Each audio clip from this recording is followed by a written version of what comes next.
εκεί επιτεθεί θύμα του Σχημάρα.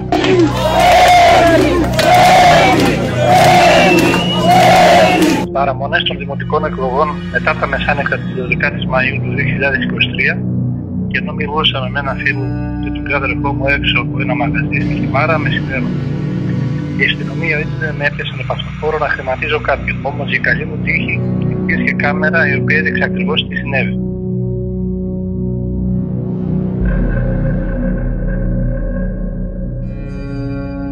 Στο βίντεο φαίνονται 4-5 αστυνομικοί, αλλά στην πραγματικότητα ήταν πάνω από 25.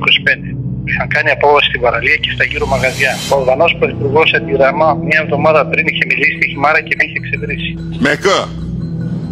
Me këtë sqeparin këtu që ka ardhur ju kërkon vota juve. Çe duhet ai? Ai është me këtë maskara që ka dalë atje në Himar. Η δίθεν κατηγορία ήταν ότι προσπάθησε να εξαγοράσει 8 ψήφους 340 ευρώ. 2 μέρες μετά κέρδισα τις εκλογές και βγήκα δήμαρχος.